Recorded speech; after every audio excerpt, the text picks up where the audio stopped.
hey guys, I'm a few months into essay and I feel like I'm already behind. I'm comparing myself to people online who already have 5 to 10 units, and I'm starting to feel embarrassed that I'm not there yet. My family expects me to be the successful one. I feel guilty that when I'm not making money, and I know I'm rushing, but I feel a pressure to prove myself. How do I slow down without feeling like a failure? I feel like that's quite a nice one in a tense one, actually. Really? Because the family, I'm so sexist with things like this. I'm like, her family, it could be his family. Do you know what I mean? Their family relies on them to be the successful one. Mm. I think it's the way in which people write. It's like, oh, could be girl, could be. But is that because, like, you know, that typical thing of like family putting pressures on you? Do you see what I'm saying? Yeah, but I think I'd rather the pressure of being successful. It might be the than be labelled the one who doesn't achieve anything. The successful one, but what does that come with? No, of course, but to be everywhere. I know, but guys, you got to pick the best out of a bad bunch. Like, it's not that deep. Like, okay, I would rather be the person who is viewed and deemed as successful in my family than the one who's deemed like the loser that no one goes to for help or because you're just not going to amount to anything. That's more. I would say that is way more. So all right. So what would you want then? What would you rather? Be the one deemed to be or seen to be the successful one and not quite achieve that, or be the one who's deemed like dumb and underachiever and then make it? No, of course, but then that's the I would obviously prefer to make it. So it doesn't even matter what I was before. I prefer to make it. It wasn't. But no, I just think it's not the way. I think sometimes when we have labels, we think that labels are so bad, but actually. Yes, it's a lot of pressure. I'm not saying it doesn't come with pressure. I mean, I can't relate. They didn't expect me to amount to much, but hey, here I am. I love them though, but they didn't have much. Do you know what I mean? I was a skating C, B if you're lucky type kind of guy. Like literally, didn't turn up to any lessons, nothing like that. Do just enough. Yeah, I'm a just enough kind of girl, bro. If it doesn't need all my... You're 51%. Yeah. Just about, even 50.25. Yeah, like just made it over. So I just think like labels aren't that bad, and like somebody expecting a lot more out of you is not that bad. I think we've made it a bad thing because that's just how society is. But I think that's a really nice thing to hold, and that actually could be your reason why to achieve it. But I would also say it's like online, I was saying this on the stories the other day, like we just want you to see what we want you to see. I could sugarcoat it and lie about it and tell you that that's not the case. I want you to see what I want you to see, because every post, every story, every live, every vlog, everything has an intention.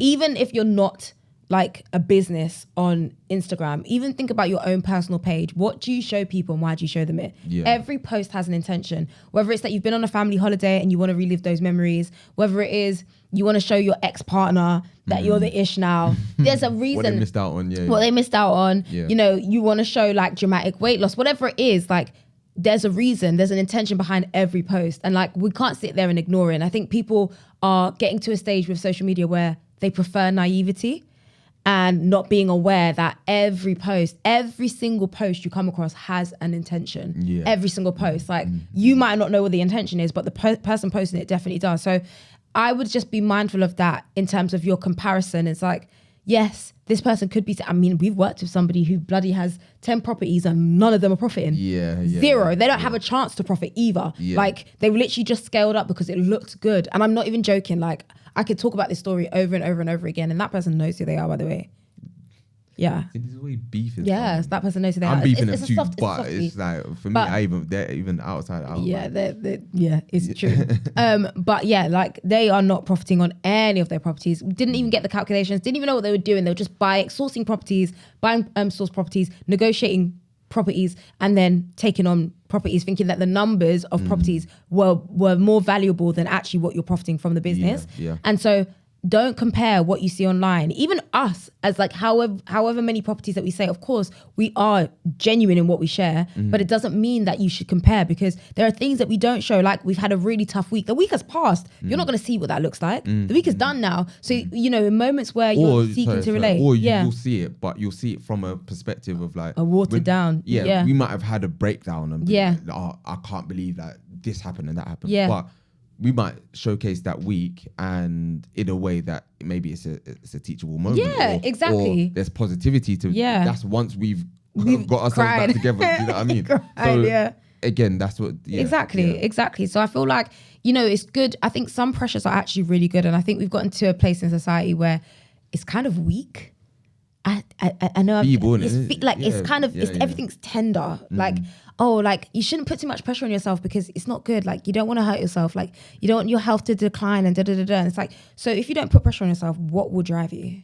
Pressure makes diamonds. You get in when you're in the gym, your muscles tear in order to get bigger and stronger. Like, you have to go. Pressure is required. Like, stress is required. It's needed. Stress it's is bad. needed. Like, I'd love to see a study on that. Stress is like everything else. Too much of everything is bad. So if you've got too much stress, that's when it's bad. But if you go under stress any time, someone grows, they've just been under stress. You learn. Anytime you've learned something, anytime you've achieved something, you've had to go through something in order to get there. Even like, down to, we're still learning discipline. Do we have motivation? Do we have passion? 1000%. Do we wholeheartedly have a grip, a tight hold, a choke hold on discipline? We don't. And so when you see the blossoms from our business, or you're like, oh yeah, they got this, they managed to do that within their business, that's because discipline had us in a chokehold and was like, you either do what you've got to do now, or you reap the consequences of it later. So it's like, don't worry too much about what people are showing online. Don't pressure yourself. Of course, it's good to don't pressure yourself. Sorry, don't panic about what everybody else is doing and allow that to be pressure on you. But what you should allow is pressure on yourself to move forward based on your own goals and what you want to achieve. I think it's a lovely question to ask, although it sounds like they're in like a real, I don't know what to do sticky situation. But I just think keep pushing, drown out the noise. Don't think about what anybody else is doing. Apply pressure to yourself and yourself only, not because somebody else is doing something, because whatever they're showing you doesn't matter. Like, not in a thingy way, because I actually really like the Onua brothers. But they're a perfect example. They just come from prison. You don't know what they're doing. We don't know the reason. I don't know, they might have explained it on their YouTube or whatever, but you don't know the reason. You don't actually really know what was going on. You don't know if they cried in their cell. You don't know if they broke down. You don't know if they almost gave up on the business. Like, they're saying to us that didn't happen, but there must have been emotional, vulnerable parts of it where it's like, damn, like, I'm here. And I wasn't here 2 days ago. I wasn't here a month ago. Like, people will go through things that you won't necessarily see the build up of online. So don't align yourself with what everybody else has got going on. You don't see what's happening behind the scenes. 100%. Behind the scenes, when people say behind the scenes, it's not behind the scenes. Behind the scenes is when you've backed the wig off and you're crying. And you're saying, I can't do this anymore. It's when you and your parents are arguing because they're like, you need to get out of this house, but you spent all your money on the business and you have nothing left. It's stress when your manager is telling you, oh, you've done a crap job again today, but they don't see that you're managing both your job and your business. Like, that is what it looks like behind the scenes.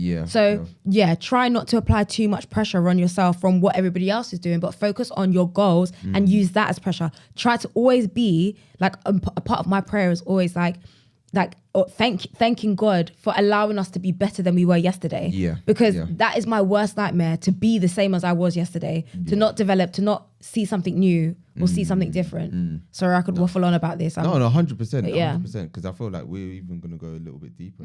Gosh.